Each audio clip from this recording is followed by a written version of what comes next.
Welcome to Unit 3 Prose. Prose is considered as a major form of literary expression. It is more functional and less ornamental. Prose is the natural medium of speech and it is a form regularly used for writing letters, articles in newspapers and magazines.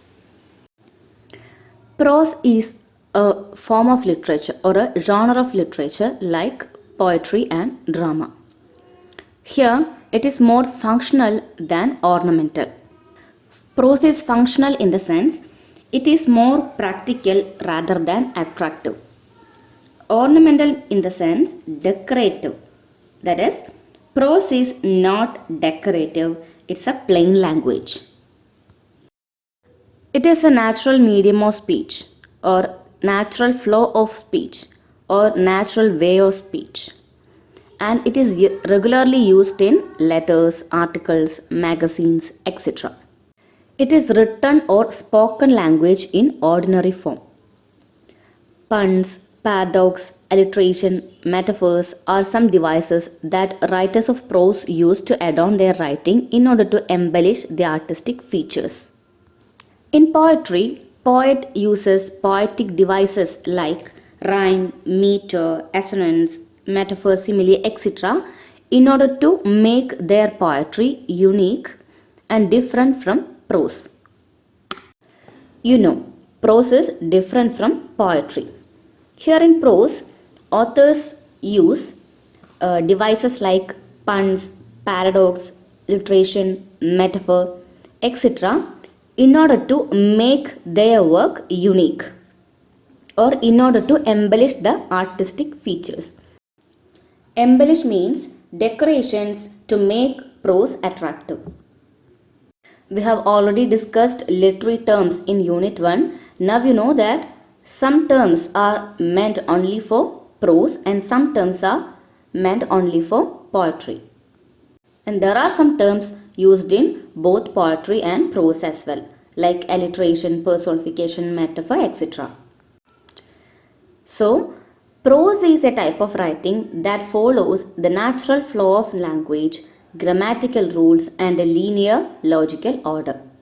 This prose has no rhyme, meter, or rhythm, but it is a natural flow of language.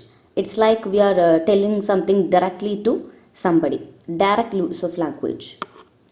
The language of prose should be grammatical, linear, and logical. Grammatical in the sense it should follow the grammatical rules. It should be arranged in a line, and it should be acceptable to our logic. This is a very short introduction about prose. Let's move on to prose in detail. The word prose is derived from the Latin word prosa, that is straightforward. Prose imitates the natural style of conversation and narration, while poetry follows a metrical structure. Novels, magazines, articles, newspaper articles, short stories, essays, memoirs, and speeches are the important forms of prose. We can trace back the meaning of the word prose in Latin, prosa, which means straightforward.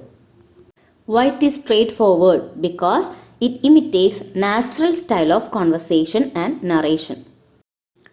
Poetry follows a metrical structure, rhythm, rhyme, etc., where prose is just like talking to somebody. Novels, magazine articles, newspaper articles, short stories, essay, etc. are considered as prose forms. There is no grammatical rules or structure should be followed in poetry, where in prose we have to concentrate on the grammatical rules. We need to compose words into phrases, phrases into sentences, sentences into paragraphs. This structure should be followed. Hope you got the idea clearly. Prose is used to directly communicate concepts, ideas, and stories to a reader in a natural way. Now let's see what are the classifications of prose.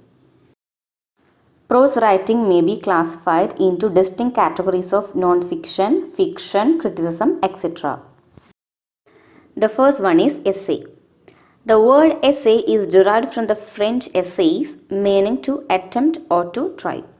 An essay is a type of writing that can be used to present a logical and intellectual discussion on a topic. It presents the personal view of the author. We all know what an essay is, but it has its own features. The word comes from French essays, meaning to attempt or to try. Here, the writer is attempting or trying to make a concept clear to readers. In an essay, the personal view of an author is expressed regarding a particular topic. So, everyone can be an essayist if you have supporting details on your topic. An essay should have a captivating or attracting title, and the length of an essay is between 300 to 500 words. It should follow all the grammatical order and rules, and organization of ideas and events are must. Aldous Huxley defines the essay as a literary device for saying almost everything about almost anything. A good essay, more than a novel, a poem, a play, or a treatise, is personality translated into print. Aldous Huxley, a critic and a philosopher, defines the essay as a literary device for saying almost everything about almost anything. എന്തിനെക്കുറിച്ചും ഏതിനെക്കുറിച്ചും നമുക്കൊരു essay എഴുതാമെന്നാണ് Huxley പറയുന്നത്. It's absolutely true, right? Anything under the sky can be a matter to an essay. If an essay is written good, it is more than a novel, poem, a play, a treatise, or personality translated into print. Personality of the author is reflected in an essay. Translated means converted. Now let's be familiar with some important essays of different times. Lord Macaulay and Herbert Spencer's essays were long enough to be called books. An essay shouldn't be a long one, but here Macaulay and Spencer's essays are long enough to be called books. Long essays. Bacon's essays are known for their aphoristic style, which is characterized by simplicity, clarity, and precision. This name is something important for us. Francis Bacon, he is considered as the father of English essays.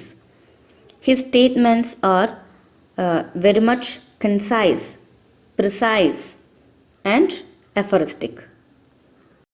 What is aphoristic style? It is very important because this is what makes Bacon different from others. Aphorism or aphoristic statement is a statement or principle which can be extended up to a paragraph. അദ്ദേഹം പറയുന്ന ഓരോ സ്റ്റേറ്റ്മെൻറ്റ്സിനെയും നമുക്ക് ഓരോ essay ആയിട്ട് വേണമെങ്കിൽ വ്യാഖ്യാനിച്ചെടുക്കാം. But ഈ statements are simple, clear and accurate. Precise means accurate, വളരെ കൃത്യതയാർന്ന statements.